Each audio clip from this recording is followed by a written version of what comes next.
Hola doctores, ¿cómo están? Espero que se encuentren muy bien.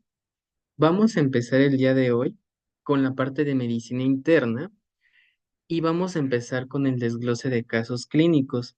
El principal objetivo que nosotros tenemos con estos videos de medicina interna es que ustedes vayan analizando los casos clínicos y vayan entendiendo la importancia de los factores de riesgo del paciente, de la propia condición médica del paciente, sus comorbilidades y la propia patología, pues que este mismo tiene.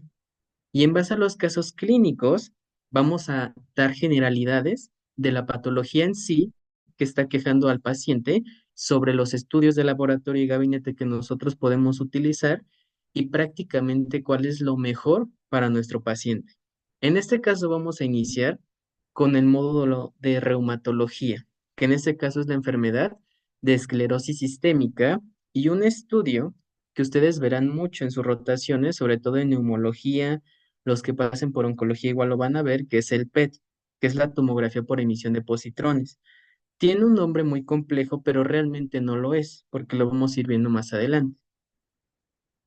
Entonces, estos casos clínicos son sacados del libro del Harrison para que tampoco tengan duda y vean pues que tienen relevancia clínica. Entonces, en este caso vamos a tener una paciente de 72 años de edad. Va a acudir a consulta, nosotros como primer nivel, porque va a estar teniendo fiebre y va a estar teniendo disnea. Aproximadamente refiere que de 2 semanas de evolución y cuenta con los siguientes antecedentes. Tiene esclerodermia de 10 años de evolución y ya tiene compromiso en los dedos de las manos y el esófago. A lo mejor yo sé que ustedes ahorita no saben qué es la esclerodermia ni la relevancia clínica que tiene, pero por eso son estos casos clínicos, para que ustedes cuando escuchen este tipo de patologías no se asusten y pues empiecen a ver qué es como tal la enfermedad en sí, ¿vale? Otra cosa que tiene, doctores, es el tabaquismo positivo. En este caso se dice que es a razón de 30 paquetes por año. Ya lo dejó de fumar hace 8 años, sin embargo, pues ya la exposición a todas estas sustancias nocivas ya la tiene, ¿vale? No nos refiere cuántos años duró fumando, pero solo nos dice que 30 paquetes por año y dejó de fumar hace 8 años. Estos son los antecedentes de importancia que tiene nuestra paciente en este caso. Ahora bien, tiene los siguientes hallazgos en estudios de imagen con los cuales ya llegó. Tiene una radiografía de tórax que nos muestra un infiltrado nodular en el lóbulo inferior derecho del pulmón, como lo podemos ver en la radiografía de este lado. En este caso, nosotros tenemos una radiografía anteroposterior de tórax. Esta nos va a estar mostrando lo que se conoce como infiltrados nodulares. Estos infiltrados nodulares, ya veremos a qué patologías nos puede dar indicio de en dónde se presentan, pero si se fijan, aquí se dice que es un patrón o un infiltrado reticulonodular. Es reticular porque prácticamente estas líneas blanquecinas que ustedes pueden ver aquí se denominan como opacidades lineales. Son como nosotros conocemos a las radiopacidades que veíamos en la clase de radiografía de tórax. Y se dice que es patrón nodular porque si se fijan, aquí hay un pequeño punto blanco y prácticamente eso no hay que explicar. Es nodular porque tenemos una opacidad en forma circular, ¿vale? Además de esto, doctores, tiene un estudio de tomografía por emisión de positrones. Cuando a ustedes les llegue un estudio de estos, no se espanten, vamos a ver a grandes rasgos cómo nosotros podemos leerlo y lo que nos ayuda a este tipo de estudios, pues que son sumamente, además de caros, son sumamente especializados. Entonces, nos muestra un TEP que nos dice que también hay una lesión a nivel del lóbulo inferior derecho, pero aquí ya nos delimitan más la lesión. Nos dicen que tiene un diámetro de aproximadamente 3 centímetros. También nos dice que efectivamente, como lo vimos en la radiografía de tórax, son de características nodulares, pero aquí ya nos dice que tiene características infiltrativas, ¿vale? Ya se extendió a otros lados, por así decirlo. Además, nos dice que tiene un aumento en la captación de 18-fluorodesoxiglucosa. ¿Qué es la 18-fluorodesoxiglucosa? Ahorita lo vamos a ver. Por lo pronto, quédense con estos hallazgos que tienen los estudios de imagen. Esto, con todo esto que acabamos de ver, doctores, su paciente acude con ustedes a consulta y pues viene principalmente por el motivo que es fiebre y disnea de 2 semanas de evolución. Ahora bien, De todos estos datos que nosotros vimos en el caso clínico, nosotros tenemos que ir desglosando cuáles son los más importantes y cuáles son los que me van a servir para tratar a mi paciente. Entonces vamos a empezar por los aspectos más clave que tiene la paciente. Si iniciamos por el padecimiento actual, recuerden que nuestra paciente viene para que nosotros la valoremos, porque ha presentado fiebre y disnea, recordemos que de 2 semanas de evolución. Con esto de fiebre y disnea, nosotros podemos hacer muchos diagnósticos diferenciales, pero vamos desglosando poco a poco. Partiendo de este motivo de consulta, doctores, ¿qué otros datos de importancia nosotros tenemos? Se trata de una mujer, ya vimos, de 72 años de edad. Este es otro factor de porque estarán de acuerdo que ya es una mujer de edad avanzada. Otro antecedente de importancia y sumamente clave en nuestro caso es que tiene el antecedente de esclerodermia desde hace 10 años y por lo mismo pues tiene 10 años de evolución. La esclerodermia, ya veremos en las siguientes diapositivas, es una enfermedad sobre todo autoinmunitaria y reumatológica. Este tipo de enfermedades reumatológicas, doctores, la importancia principal es que no solamente va a tener una presentación a nivel articular, sino que tiene manifestaciones y afecciones extraarticulares que nos van a ser de importancia. De la misma forma, ya lo abordaremos en las siguientes diapositivas. Y finalmente tenemos el antecedente de que tiene un tabaquismo intenso, que nos decía que era a razón de 30 paquetes por año, y se remitió o se retiró como tal hace 8 años su consumo. Todos estos son los antecedentes y los datos clave que tiene nuestra paciente. Ahora bien, con esto tenemos que empezar a hacer diagnósticos diferenciales. ¿Qué diagnósticos diferenciales podríamos tener hasta este punto? Por la fiebre, sobre todo, nosotros podríamos decir que nuestra paciente está cursando con una infección. Y no solo eso, sino que, por ejemplo, algunas patologías, como las neumonías, pueden llegar a tener este tipo de patrones, doctores, que es un patrón retículo nodular, ¿vale? Ahorita estamos haciendo solo diagnósticos diferenciales. Otra cosa, nuestra paciente puede estar inmunosuprimida. ¿Por qué? Porque el tratamiento, en este caso de la esclerodermia, que ya ha tenido desde hace 10 años, muy probablemente se encuentre con inmunosupresores o fármacos modificadores de la enfermedad, que son los famosos fármacos. O inclusive la paciente puede estar recibiendo terapia biológica, que son los famosos anticuerpos monoclonales. Todo lo que ustedes digan que se escucha raro y acaba en CIP, como por ejemplo, adalimumab, los que acaban en MAP, perdón, todos esos son anticuerpos monoclonales, son terapias biológicas, son sumamente agresivas, pero no se administran de manera individual, sino que se administran junto, por ejemplo, con corticosteroides o con los fármacos modificadores de la enfermedad. O sea, en conclusión, nuestra paciente puede llegar a estar inmunosuprimida secundaria a su tratamiento para el escleroderma. Y como ya les comentaba, puede estar cursando con algún tipo de infección. Ahorita vamos a ver también por qué. Otra cosa importante, nuestra paciente tiene riesgo de aspiración porque la esclerodermia tiene un patrón de afectación extraarticular. ¿Qué quiere decir esto? La esclerodermia no únicamente se limita a afectar a nivel reumatológico. Como es una enfermedad de tipo inmunitaria, te puede llegar a afectar otros sitios. Entre los principales sitios donde nosotros podemos llegar a ver afección de la esclerodermia va a ser a nivel esofágico. Estos pacientes tienen riesgo de broncoaspirarse porque prácticamente es tanto el grado de afección a nivel esofágico que lo que les produce es una disfunción esofágica. Por eso aquí dice que es secundaria la esclerodermia. Además de la afección a nivel del tracto gastrointestinal, también podemos llegar a tener riesgo de que desarrolle alguna otra enfermedad como por ejemplo una enfermedad pulmonar, porque el patrón de afectación de la esclerodermia, doctores, también te va a afectar principalmente a nivel pulmonar. Por eso se dice también que es secundario la esclerodermia. Y por supuesto, tiene riesgo de cáncer. ¿Por qué? Uno, va a ser por el tabaquismo, que ya vimos que es intenso a razón de 30 paquetes por año. Aquí en este caso, no nos refiere desde qué edad empezó a fumar, pero es importante que lo pregunten para que ustedes puedan sacar su índice de riesgo tabáquico, ¿vale? Y también tiene riesgo de cáncer de manera per se. ¿Por qué? Por la propia esclerodermia. Ya veremos en su etiología que la esclerodermia es un factor de riesgo para cáncer, ¿ok? Entonces, hasta ahorita, todos estos son los datos más importantes que tiene nuestra paciente. Ya los acabamos de desglosar como tal, doctor. Ahora bien, si empezamos, ¿por qué tiene riesgo de cáncer? Es lo que ya acabamos de ver. El antecedente de esclerodermia desde hace 10 años, porque es un factor de riesgo per se, y el antecedente de tabaquismo intenso. Otra cosa que nuestra paciente se debió haber hecho son estudios que nosotros conocemos como estudios de rastreo, doctores, ¿vale?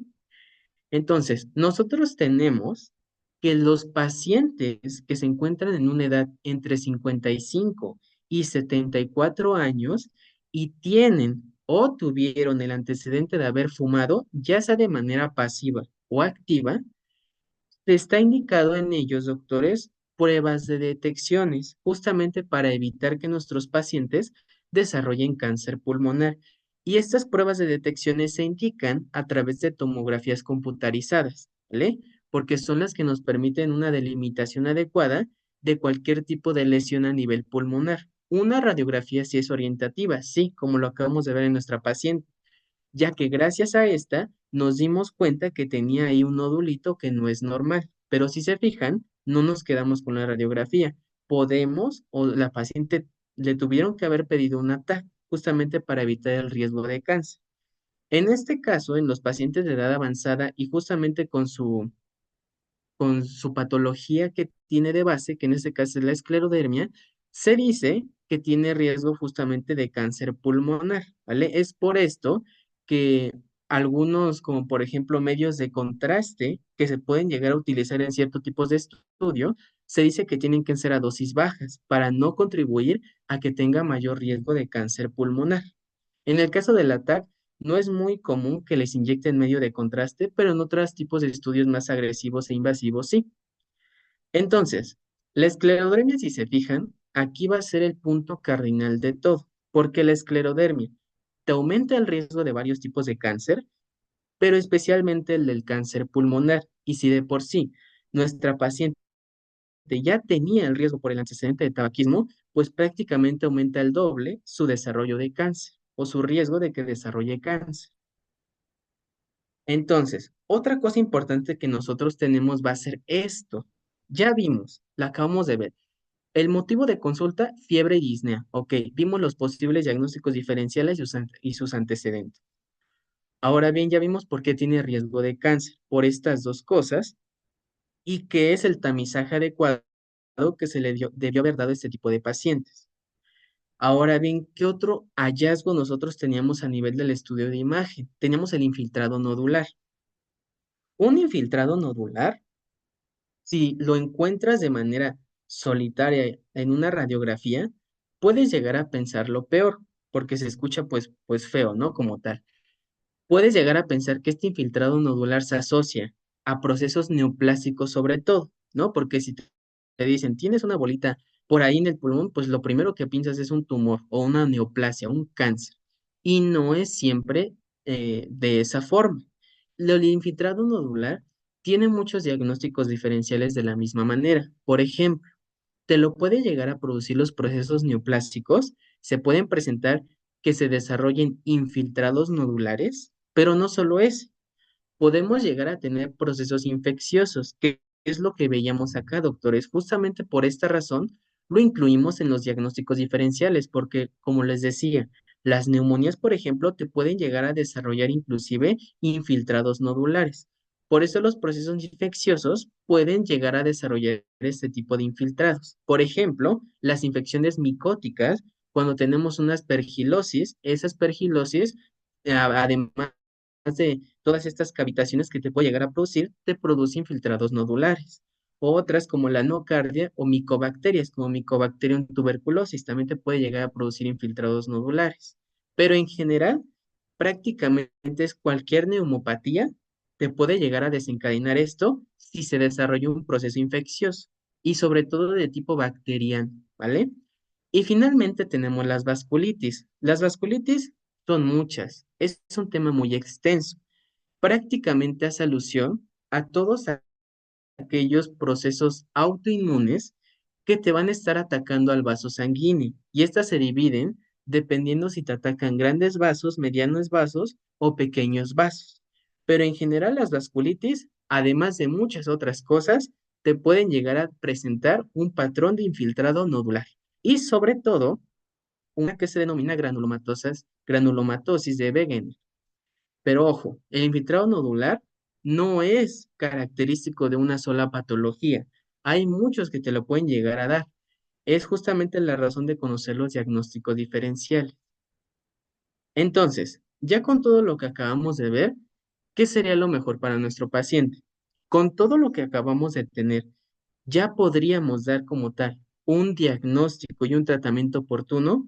La respuesta es que no, doctores, porque si nos quedamos con que el infiltrado nodular es característico de una neoplasia, pues estaremos mal porque hay muchas otras causas.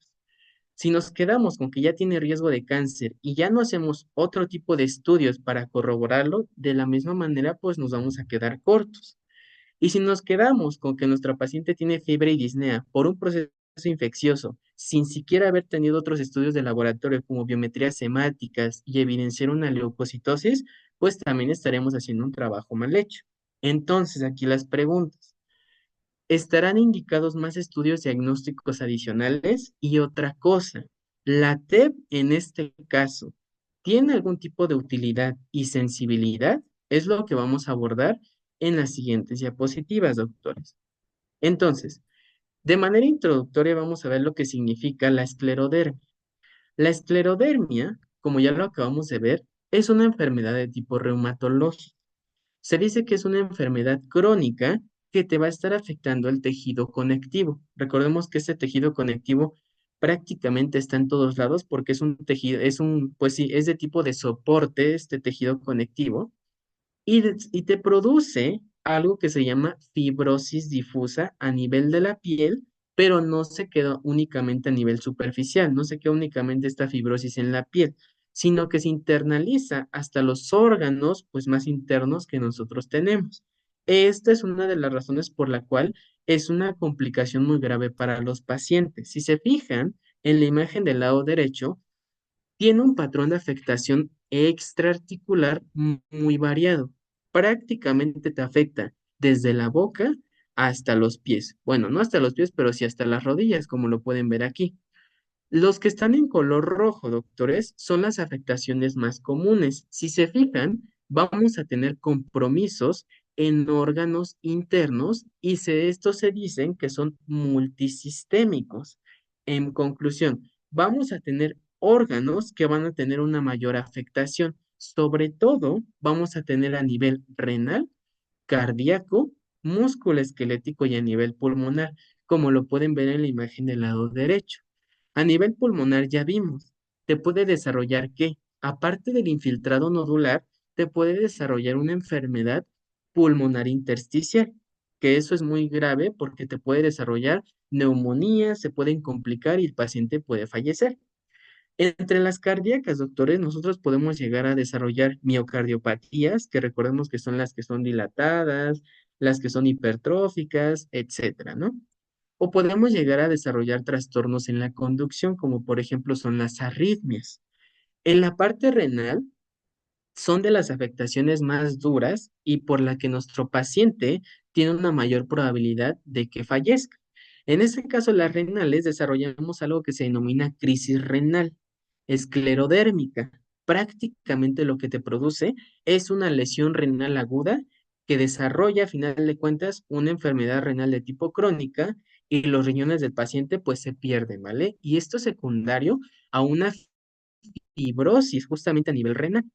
Y finalmente, músculo esquelético. El músculo esquelético va a ser el más importante, no porque sea el que mayormente se afecta, pero sí es el que principalmente nosotros podemos ver pues a nuestro paciente cuando lo exploremos, cuando lo hagamos la exploración física. Y por ejemplo, a nivel musculoesquelético vamos a tener contracturas articulares, vamos a tener justamente desarrollo de miositis que son patologías que te afectan a nivel muscular, son de tipo inflamatorio, pero lo más característico va a ser el patrón del fenómeno de Raynaud. El fenómeno de Raynaud es un tipo de vasoconstricción periférica. En otras palabras, es cuando los dedos se te ponen de colores porque les falta sangre. Esta patología, cuando ustedes escuchen fenómeno de Raynaud, siempre piénsenlo como algo secundario. No piensen únicamente en que mi paciente tiene fenómeno de Raynaud. No, piensa mejor, ok, mi paciente tiene fenómeno de Raynaud, pero ¿por qué? Porque el Raynaud, por lo general, no se presenta de manera sola. Tiene algo detrás, una patología detrás que te lo está causando. Entonces, siempre pregúntense en eso en un paciente que tenga este tipo de patologías. Otra cosa importante, esta enfermedad es de tipo crónica. ¿Qué quiere decir esto? Que conforme vaya progresando, va a empezar a ser más discapacitante para nuestro paciente, hasta el grado, pues, de que ya te afecte algún órgano interno. Es por esto que se dice que esta patología te produce una disfunción visceral progresiva, porque a final de cuentas lo que te está produciendo es que todo este tejido conectivo se fibrose. La fibrosis, recuerden, es cuando se sustituye un tejido conectivo o un tejido funcional por un tejido no funcional, porque a final de cuentas se dañó el tejido bueno y te lo sustituye por fibrina, por todo, y justamente por eso se llama fibrosis. Entonces, no solo te produce fibrosis a nivel de la piel y a nivel de todos estos órganos que les acabo de decir, también te produce atrofia musculoesquelética, porque al final de cuentas se produce un desuso de los músculos. Esto ya lo veremos, por ejemplo, cuando veamos el tema de síndrome de reposo prolongado. Si tú no utilizas un músculo, se atrofia. Esto se llama desuso muscular y es justamente por eso que te genera una atrofia. Ahora bien, ¿cómo podemos llegar a hacer el diagnóstico en estos pacientes? Antes de llegar a esto, quiero que les quede claro algo. Por lo general, las enfermedades reumatológicas, y no solo estas, sino inclusive las que no tienen que ver con reumatología, tienen muchas subdivisiones, y esta no es la excepción. Esta se va a dividir en dos formas, doctores. Vamos a tener una limitada y otra va a ser difusa. Y efectivamente, como su nombre lo dice, esto hace referencia a la cantidad de piel que se va a ver afectada.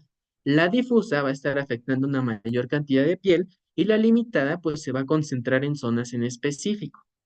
Ambas te van a poder llegar a afectar los órganos internos, sobre todo los que acabamos de decir, renal, cardíaco, musculoesquelético y pulmonar. Las dos te los pueden llegar a afectar. Sin embargo, tenemos diferencias que tenemos que aclarar. Por ejemplo, se dice que la limitada tiene un mejor pronóstico. ¿Por qué? Porque en la limitada es muy raro que tu paciente desarrolle insuficiencia renal o alguna neumopatía, como por ejemplo lo que veíamos acá, que es la enfermedad pulmonar intersticial, o inclusive estos pacientes pueden llegar a tener una hipertensión arterial pulmonar, ¿vale? Justamente por la afección a nivel de los pulmoncitos. Entonces, por eso se dice que es de mejor pronóstico, porque no se te da o no se te desarrolla ni la insuficiencia renal ni las neumopatías. Y por ejemplo, en el caso de la difusa se dice que tiene una mayor mortalidad. ¿Por qué? Porque por lo general, esta te afecta de manera más rápida y progresiva los órganos internos. Sobre todo, nuestros pacientes con enfermedad difusa tienen desarrollos de enfermedades cardíacas, como lo veíamos aquí igual, doctores, pericarditis, pueden llegar a desarrollar miocardiopatías, arritmias, disfunción en el llenado ventricular, todas estas, ¿vale? Y no solo eso, desarrollan insuficiencia renal y neumopatías. Estos de la enfermedad difusa son los más susceptibles a desarrollar lo que acabamos de ver, que son las crisis renales esclerodérmicas, ¿vale? Que tienen un mal pronóstico en el paciente. Quédense con eso, doctores, ¿vale? Entonces, ya dijimos, la limitada prácticamente te afecta una menor cantidad de piel y la difusa, pues una mayor cantidad.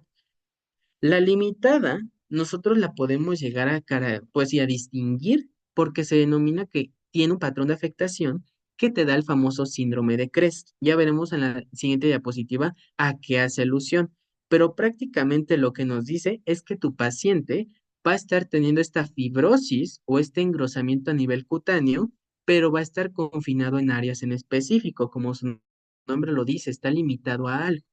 En este caso se dice que es a nivel de cara, cuello y las extremidades, pero sobre todo la porción más distal de estas. En cambio, la enfermedad difusa también va a tener lo mismo, fibrosis o engrosamiento de la piel. Sin embargo, aparte de estas zonas en donde te puede llegar a afectar, también te va a incluir el tronco y las áreas prácticamente que tienen una mayor fricción, que son las denominadas áreas intertriginosas. Son todos aquellos pliegues en los que va a haber roce de la piel, como por ejemplo a nivel de las axilas, a nivel en la cavidad posterior a la rodilla, todas estas zonas donde hay pliegues, ahí se te puede llegar a presentar inclusive la enfermedad difusa, ¿vale? Y lo que les decía, el fenómeno de Raynaud y los anticuerpos, esto lo veremos un poco más adelante, pero aquí tenemos anticuerpos sensibles y específicos para esta enfermedad, como por ejemplo los anticuerpos antinucleares. Estos dos, independientemente si se trate de una limitada o una difusa, prácticamente está en todos los pacientes, ¿vale? En ambas tipos de división. Y de las manifestaciones sistémicas es lo mismo, doctores, como les dije. Ambas se pueden incluir un compromiso orgánico multisistémico, como por ejemplo a nivel esofágico porque desarrollan ERGE, a nivel del tracto gastrointestinal porque desarrollan hipomotilidad, ¿vale? A nivel pulmonar porque te desarrollan fibrosis y posteriormente te pueden llegar a desarrollar enfermedad pulmonar intersticial. Y a nivel renal, que ya sabemos que lo renal es lo peor para este tipo de pacientes.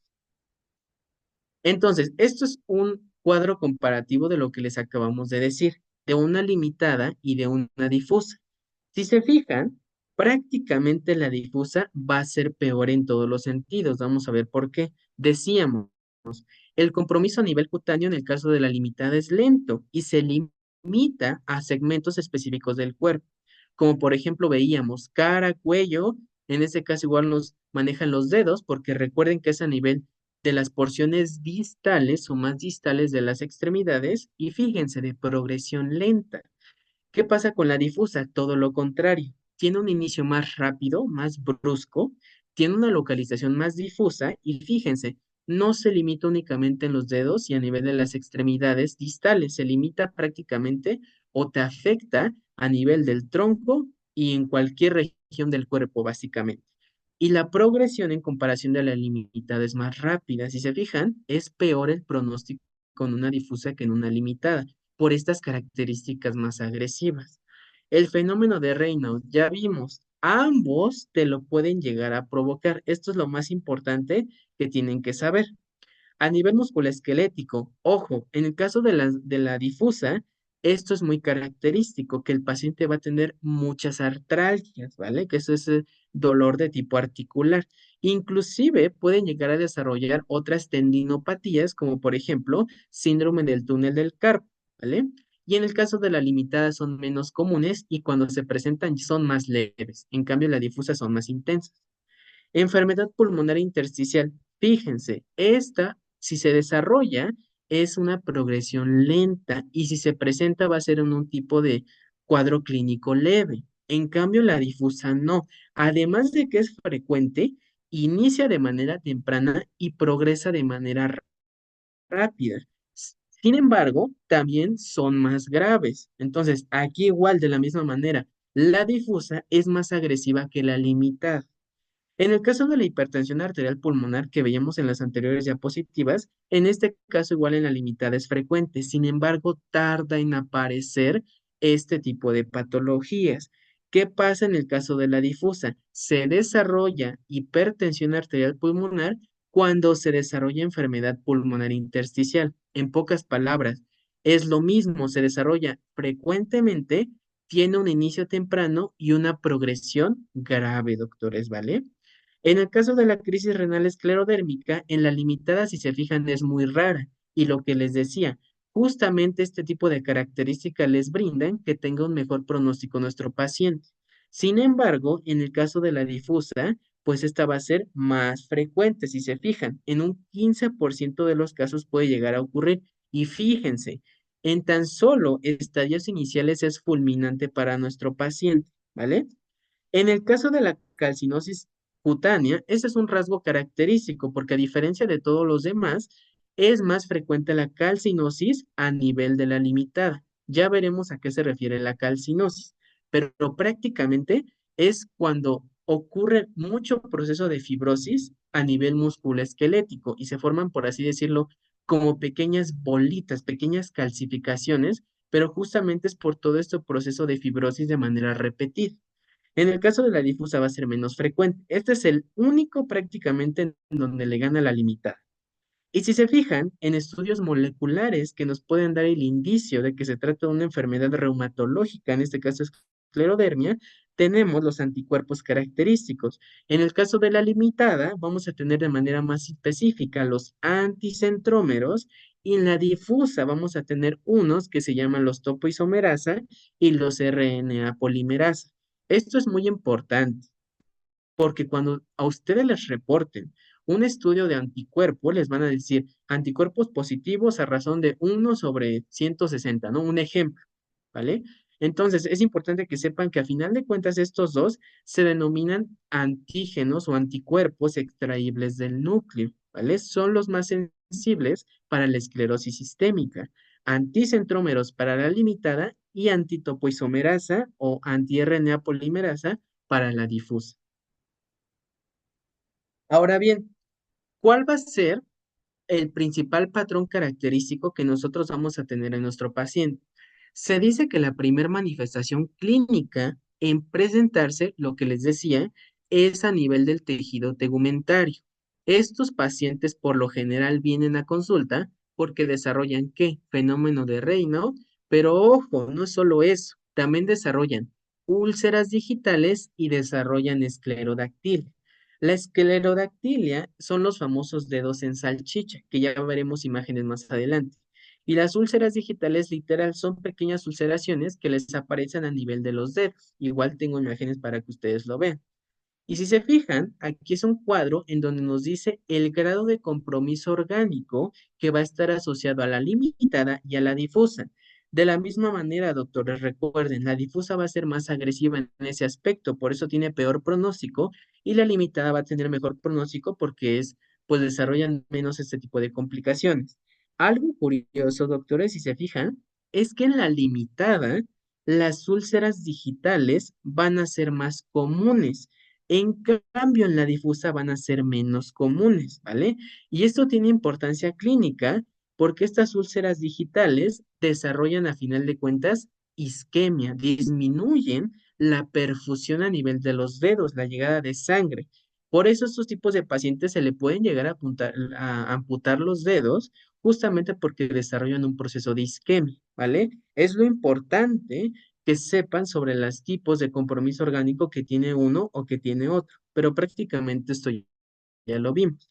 Y lo que les decía, en el caso de la esclerosis limitada, lo podemos llegar a distinguir por el famoso síndrome de Crest. Prácticamente esto hace alusión a qué? A la calcinosis cutánea, al síndrome de Raynaud, al trastorno de la motilidad esofágica, que nuestra paciente por eso tenía riesgo a desarrollar disfunción esofágica, la esclerodactilia, que son los famosos dedos en salchicha, y las telangiectasias, que van a ser estos cambios de coloración, sobre todo, pues como si fueran exantemas, pero no son exantemas, son únicamente coloraciones rojizas que va a tener nuestro paciente, ¿vale? Y la famosa induración de la piel, que es prácticamente es la fibrosis que ellos desarrollan.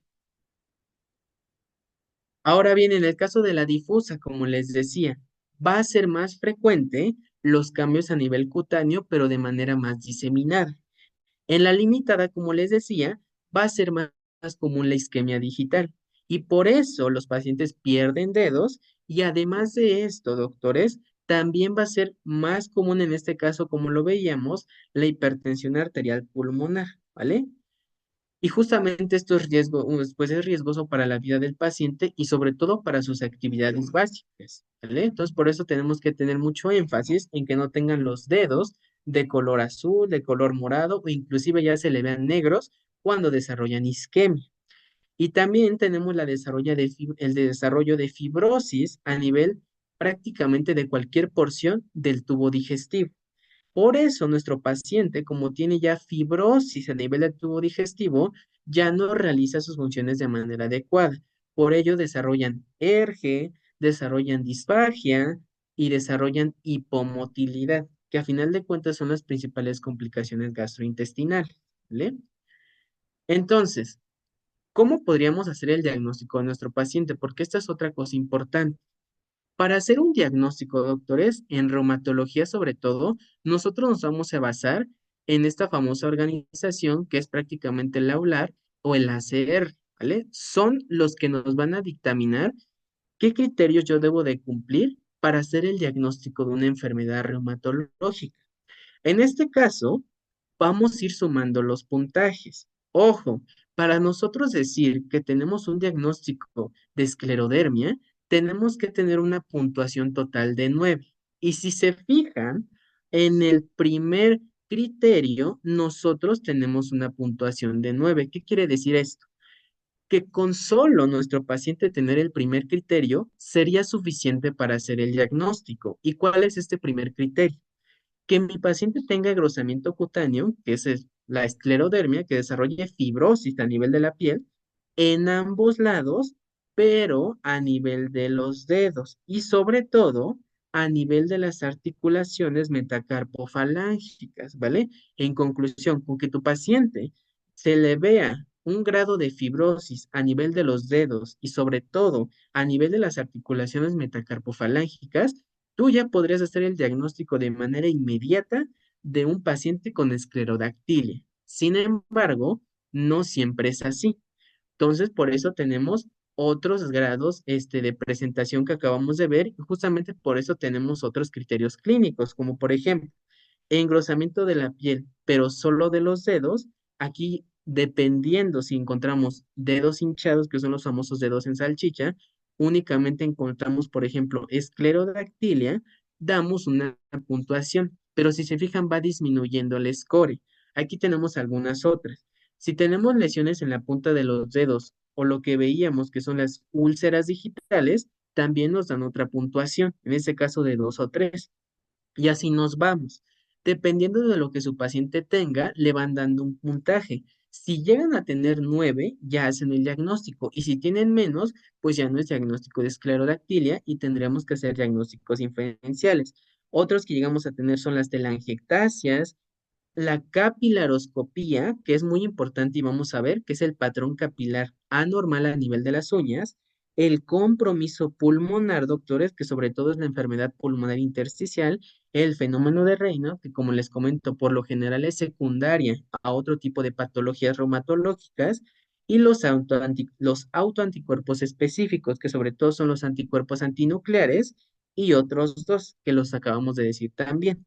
Entonces, lo importante es hacer el diagnóstico de manera clínica, principalmente con los cambios a nivel de la piel, y ya posteriormente podemos llegar a solicitar otro tipo de estudios, como por ejemplo, podemos llegar a solicitar biopsias de piel, la capilaroscopía. Ahorita vamos a ver para qué nos sirve ese tipo de estudios. La radiografía, esta sobre todo, es para evidenciar el grado de afectación a nivel articular, doctores. Vamos a ver la famosa calcinosis. Igual les trajo una imagen para que ustedes la puedan ver. La calcinosis, como les dije, ya es por un daño fibrótico acumulado que se va a estar extendiendo a nivel articular, ¿vale? Prácticamente por debajo de los tejidos blandos. Y en general le tenemos que hacer una evaluación multiorgánica a nuestro paciente. Si creemos que tiene un grado de afectación, por ejemplo, renal, ¿qué le hacemos? Pruebas de funcionamiento renal, creatinina de 24 horas o proteinuria en 24 horas. Si creemos que tiene un grado de afectación, por ejemplo, a nivel pulmonar, de la misma manera, le podemos solicitar un TAC, una radiografía, etcétera, etcétera, ¿no? Y, por ejemplo, biometrías hemáticas, lo que ustedes piensen o lo que ustedes consideren para evaluar los órganos internos. Y esto es lo que les comentaba, doctores, de la calcinosis cutánea en esclerosis sistémica. Prácticamente es lo que les acabo de decir. Son depósitos de calcificaciones a nivel de los tejidos blandos, ¿vale? Esta es una calcinosis, ¿vale? Si se fijan, sale hasta los tejidos blandos, pero tiene una localización más interna. Esta como tal, doctores, es una tomografía computarizada. A lo mejor no es la que ustedes acostumbran ver, pero porque es otro subtipo. Esta se denomina como tomografía computarizada de energía dual. No es importante que sepan qué es, únicamente quiero que vean estas bolitas o estos puntos morados. Todos estos son depósitos de calcificaciones a nivel articular y esto es la famosa calcinosis que nuestro paciente puede llegar a desarrollar y que veíamos que aquí inclusive te puede llegar a dar un cierto grado de puntuación, ¿vale? Entonces, otra cosa, eran los dedos en salchicha o la esclerodactilia, ¿vale? A lo mejor aquí no se ve muy bien, pero si se fijan, la piel se nota un poco brillosa, tirándola como si fuera dura, y si se fijan, hay como una ausencia en los pliegues normales de la piel, ¿vale? Prácticamente ya no se ven, por ejemplo, a nivel aquí de las articulaciones falángicas. Esto se denomina, doctores, como que es una induración cutánea a nivel de los dedos. Además, justamente por este mismo proceso de fibrosis, prácticamente se produce una contractura, porque si se fijan, nuestro paciente tiene ligeramente como si estuviera queriendo agarrar algo con los dedos, pero esto no es porque el paciente quiera, sino por el propio proceso de la fibrosis y de la afectación articular, ya te produce una contractura y por eso se denomina que en flexión y sobre todo de las articulaciones interfalángicas proximales, que son todas estas de en medio que les estoy señalando. Estos son los famosos dedos en salchicha o esclerodactil. ¿Qué otra cosas teníamos? Teníamos, o el paciente te puede llegar a, bueno, puede llegar a tener en la exploración física estos cambios vasculares a nivel del pliegue unguial. Pliegue unguial es todo esto. Si se fijan, aquí tenemos como pequeñas manchas hemáticas, ¿no? Manchas de sangre. Esto es importante porque cuando nuestro paciente veamos en la exploración física que tiene esto, nosotros le podemos llegar a solicitar algo que se denomina como capilaroscopía. Ya veremos por qué es útil.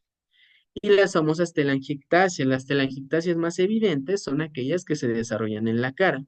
Esto prácticamente lo vamos a ver de manera inmediata en nuestro paciente.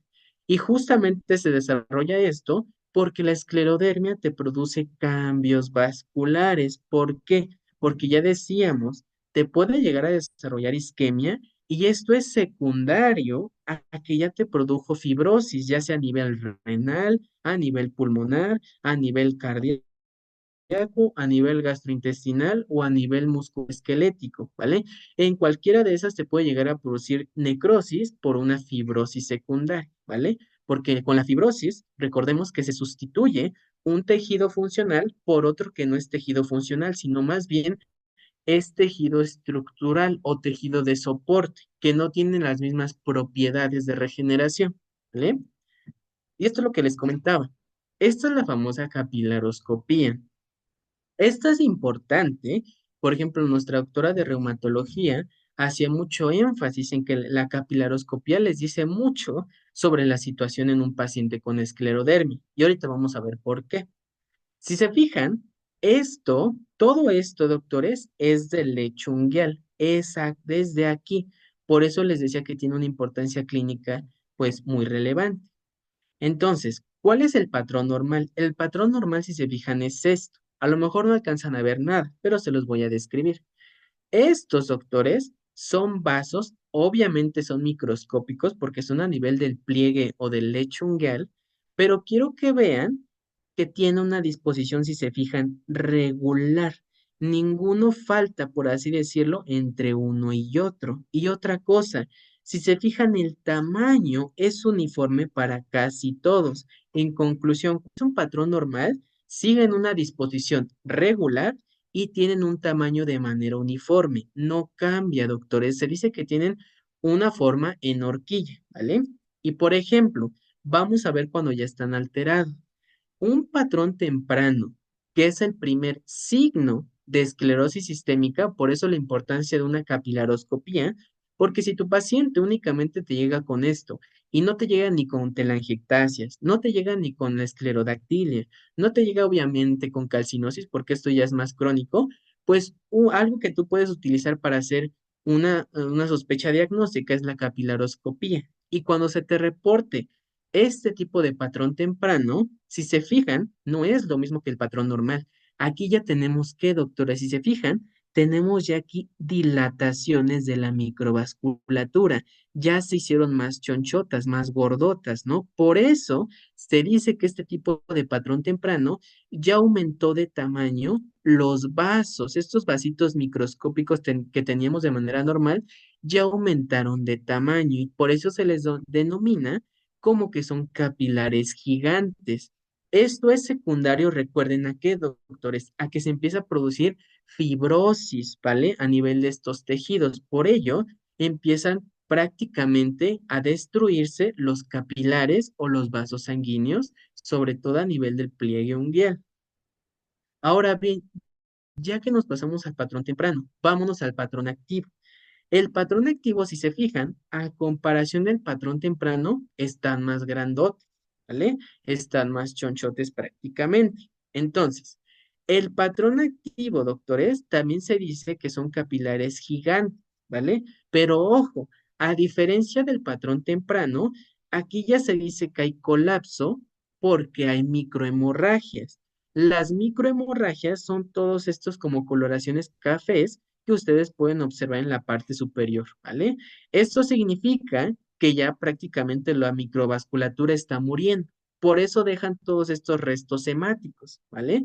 Entonces esto se denomina como microhemorragias y ya no tenemos la misma cantidad de capilares aquí que en comparación del temprano. Si se fijan en el temprano, tenemos unos 25, no sé, y aquí en el activo tenemos menos de 10, ¿vale? Entonces, esto nos habla a que la enfermedad está progresando, ¿vale? Y de manera crónica. Y en el patrón tardío, si se fijan a comparación del activo, tenemos aún menos capilares, aún menos prácticamente microvasculatura. Se dice que aquí ya tenemos una pérdida masiva de capilares, porque prácticamente se dice que nuestro paciente ya desarrolló una fibrosis completa. ¿Qué quiere decir esto? Que ya afectó todo lo que pudo a nivel del tejido, en este caso a nivel musculoesquelético, y prácticamente ya te generó una mala perfusión a nivel tisular, ¿vale? Esto es lo que nosotros veríamos clínicamente, por ejemplo, en un paciente que ya tiene síndrome de Raynaud, pero que ya desarrolló isquemia, ya perdió prácticamente muchos capilares, doctores, ¿vale? Y por ello desarrollan una mala perfusión tisular. Y esta es una de las razones por las cuales nosotros o los pacientes podían llegar a perder los dedos, ¿no? Estas extremidades asociada a una mala irrigación de sangre, ¿vale? Y si se fijan, a diferencia del activo y del temprano, están más chonchotas los vasos que quedan. A esto se le denomina como en forma de U invertida, y esto es muy importante porque el patrón tardío, y cuando ya vemos forma de U invertida, que en este caso sería como literal una U volteada, se dice que ya se produjo una fibrosis completa y el daño ya está hecho en la esclerodermia, doctores, ¿vale? Entonces, ya que vimos esta parte de la esclerodermia, ahora vámonos de manera rápida con el estudio de imagen que le solicitaron a nuestra paciente, que es el famoso o la famosa tomografía por emisión de positrones. Es muy feo el nombre, pero no es complejo de entender. Esta tomografía por emisión de positrones no la pedimos como médicos generales. No es un estudio que se pide en primer nivel de atención.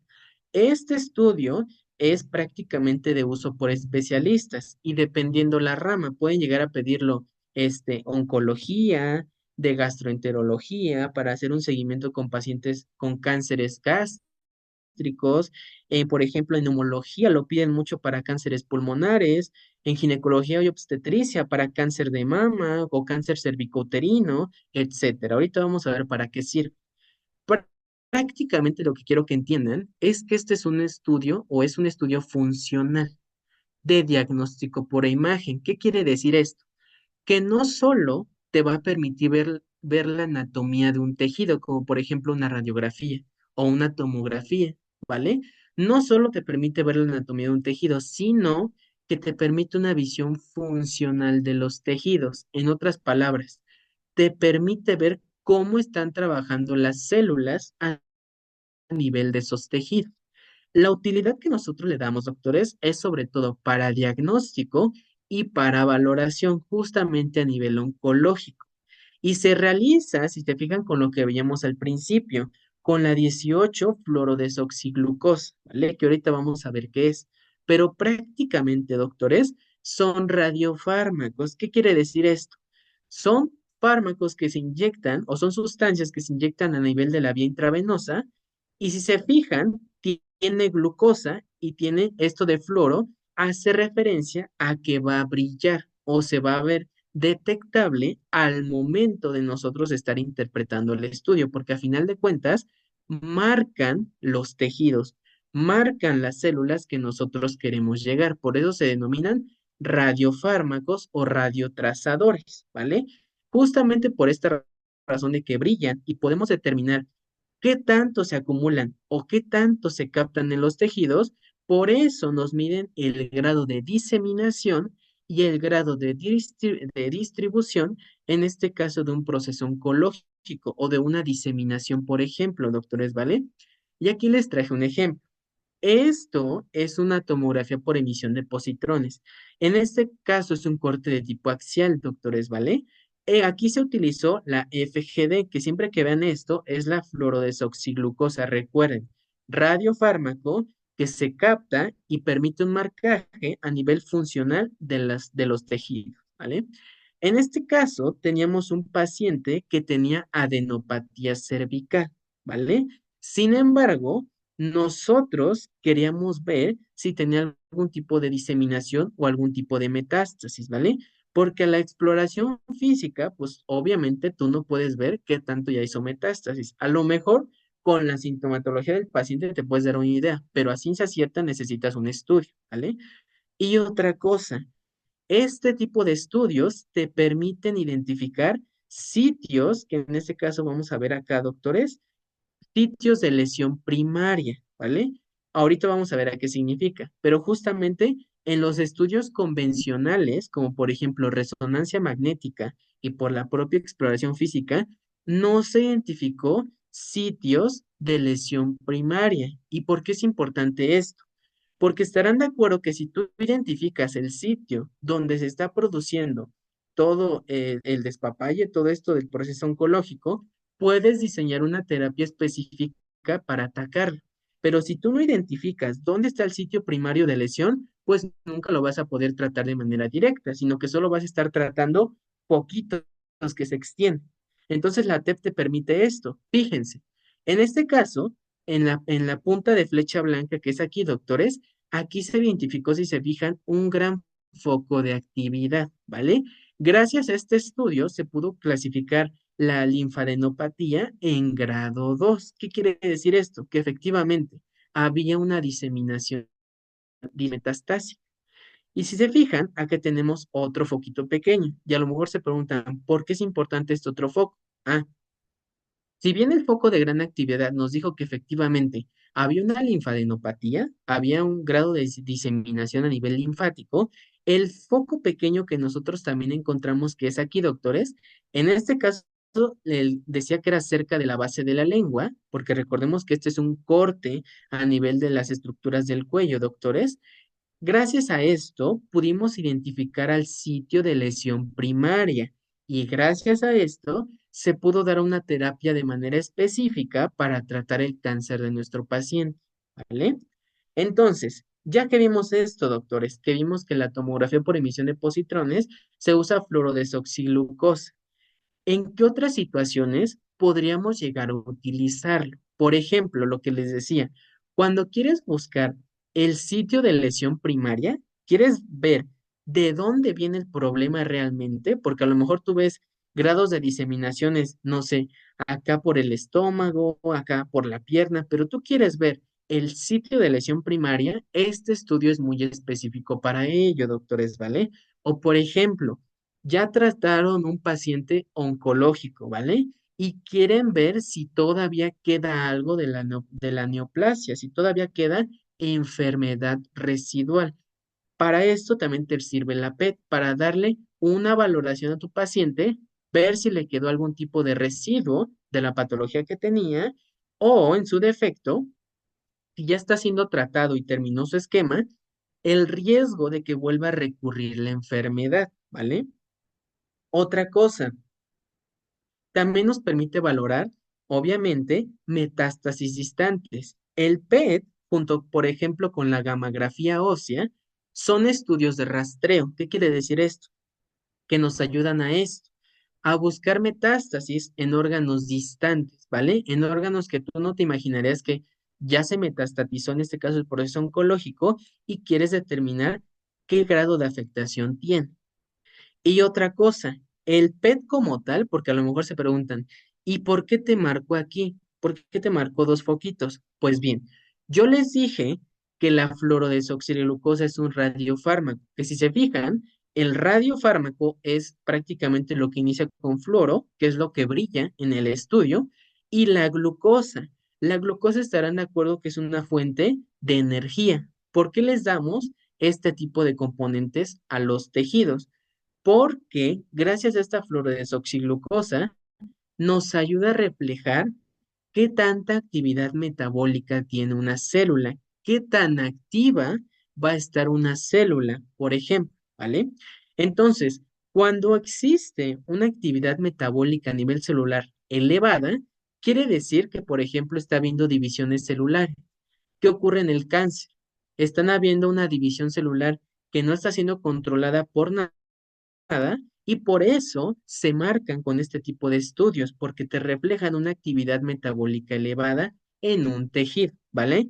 Y en base a qué tanto te va a estar captando la fluorodesoxiglucosa, nosotros podemos decir, por ejemplo, en este caso, que aquí hay una elevada captación de fluorodesoxiglucosa, que en términos prácticos nosotros diríamos que tiene una tasa glucolítica elevada, que en otras palabras, probablemente hay una neoplasia porque tiene mucha actividad metabólica. Las neoplasias, por lo general, tienen mucha actividad metabólica. En las neoplasias está incrementada la tasa glucolítica. Toda esta captación de fluorodesoxiglucosa para sus funciones básicas que está teniendo, ¿vale? Y aquí les traje otro ejemplo. En este caso tenemos una PET, pero en este caso se dice que es de tipo corporal total. Aquí fue a nivel de cuello, ¿vale? A nivel de todas estas estructuras del cuello, pero aquí ya fue en todo el cuerpo. En este caso, doctora, nuestro paciente pues tenía un cáncer maligno. En este caso, perdón, le detectaron un tumor orofaringeo, que es este que ustedes pueden ver acá de este lado, doctores, ¿vale? Es la flechota grande. Sin embargo, cuando se le realizó la PET, no únicamente le detectaron esto. Esto de tumor orofaringeo, doctores, se le detectó anteriormente con un estudio de imagen que era la tomografía computarizada, ¿vale? Y del ATAC le pidieron la PET porque dijeron, bueno, vamos a ver el grado de diseminación o el grado de metástasis que ya tiene mi paciente.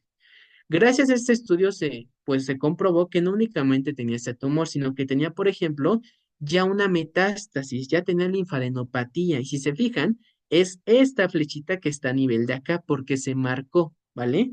Y no solo eso, si se fijan, en la parte del medio tenemos como otra bolita que también se marcó. Esto se dice que es una elevada actividad metabólica, estarán de acuerdo, porque es lo que te mide la TEP. Pero en este caso es a nivel de mediastino, ¿vale? Entonces, en conclusión, miren, también acá me faltó esta, se captó también más abajo del mediastino en todas estas estructuras a nivel de riñón, ureteres y vejiga. ¿Qué quiere decir esto? Que a final de cuentas sí hubo una metástasis distante y gracias a que captamos la actividad metabólica en distintos órganos y tejidos, se marcaron los sitios donde probablemente ya tiene metástasis mi paciente. Para esto te sirve este tipo de estudios, ¿vale? Y por ejemplo, si no bastara con que fuera un estudio específico, pues ahora agrégale otra cosa. Tenemos estudios, y yo no sabía que era la PET-CT, lo van a ver mucho, por ejemplo, en reportes de neumología, de cardiología, les van a referir PET-CT negativa. ¿Qué quiere decir esto?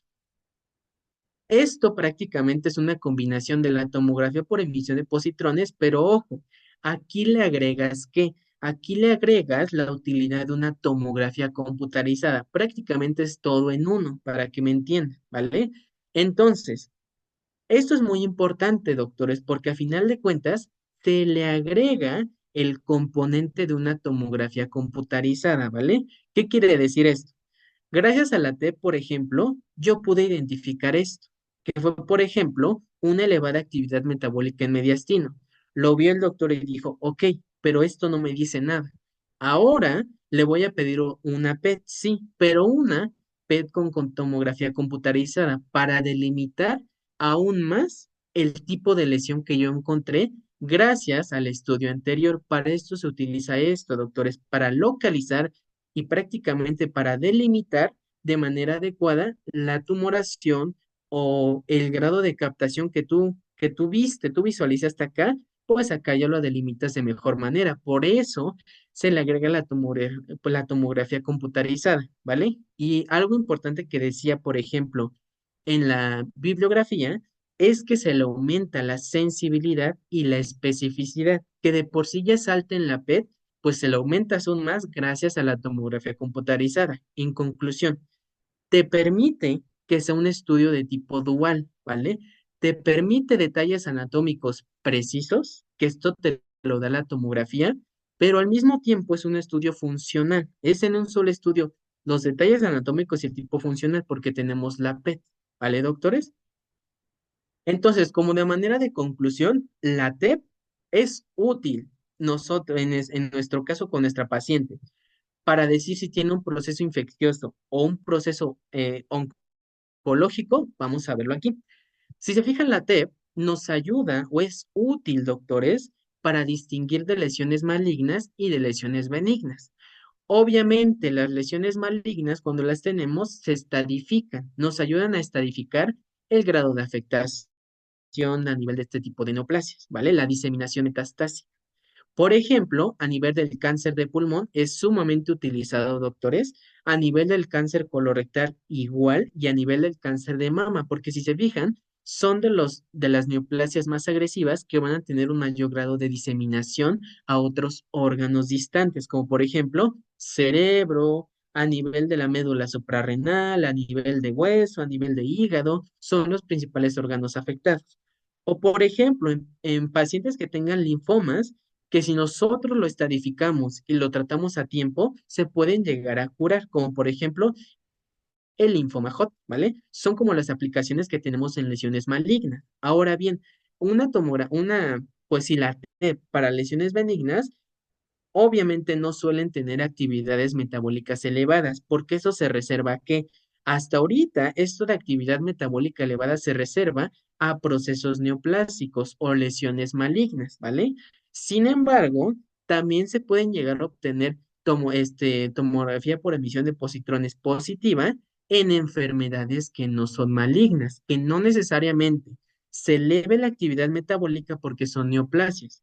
Por ejemplo, puede llegarte a dar una T positiva en trastornos inflamatorios, en enfermedades autoinmunes o en procesos infecciosos. ¿Por qué? Porque, por ejemplo, en los trastornos inflamatorios y en las enfermedades autoinmunes, ¿qué se produce? Pues se produce un elevado número de células que tienen mucha actividad metabólica. ¿Por qué? Porque se producen cascadas de señalización, porque se liberan mediadores inflamatorios, porque se producen el propio proceso proinflamatorio. Todo esto, doctores, te lo puede llegar, te lo detecta una TEP, ¿vale? Y no necesariamente con que tenga la actividad metabólica elevada, tienes que pensar de manera inmediata, sí o sí, en una neoplasia. Sí es lo más común, pero tienes que hacer el descarte, ¿vale? Para que no nos confundamos. Y por ejemplo, en los procesos infecciosos pasa prácticamente lo mismo. Los leucocitos están sumamente activos en cualquier proceso infeccioso. Por eso la TEP te puede llegar a salir positiva en lesiones malignas, en lesiones no malignas y en trastornos inflamatorios, autoinmunes o procesos infecciosos. En conclusión, nuestra paciente, doctores, nos dio positivo con una tomografía por emisión de positrones. Si se fijan aquí, ¿vale? Porque tuvo captación de 18-fluorodesoxiglucosa, es decir, tuvo una elevada actividad metabólica, pero ojo, no solo tuvo eso, sino que además tuvo fiebre y disnea de 2 semanas de evolución y tiene esclerodermia, es decir, tiene proceso inflamatorio por la esclerodermia, tiene proceso autoinmune de la misma manera por la esclerodermia y puede llegar a tener un proceso infeccioso por la fiebre y la disnea. En conclusión, en este caso, la TEP no únicamente nos puede hablar de que mi paciente probablemente ya tenga cáncer, sino que puede estar positiva por la propia patología subyacente que tiene tu paciente, ¿vale? Es la importancia de conocer este tipo de estudios y en qué situaciones te puede dar positiva y en qué no. Entonces, a manera ya de conclusión para terminar este caso, ¿vale? Y las preguntas que nosotros decíamos, doctores, ¿nuestro paciente requiere de más estudios diagnósticos adicionales? Y otra cosa, ¿la TEP o la tomografía por emisión de positrones tiene elevada sensibilidad y utilidad? Pues ahora vamos a responderlo. Y la respuesta que va a ser, doctores, sí, efectivamente. Necesitamos mayor cantidad de estudios de laboratorio, estudios de imagen, para hacer el diagnóstico preciso de nuestro paciente. Por ejemplo, podemos hacer una obtención de muestra tratando de buscar que, por ejemplo, las células neoplásicas o datos de infección. Si nuestra paciente o paciente tiene tos con expectoración, nosotros podemos llegar a tomar una prueba de todo ese esputo para mandarlo y evidenciar si efectivamente tiene un proceso infeccioso o no. Una broncoscopía, por ejemplo, doctores, ¿vale? Que es cuando se les hace como una aspiración de todo el contenido que tienen a nivel bronquial. Todo eso se aspira y se manda a estudio para ver si tiene células neoplásicas, células infecciosas o algún otro tipo de bacterias, por ejemplo, doctores, ¿vale? Otros ya más invasivos que son aspiraciones transtorácicas por aguja.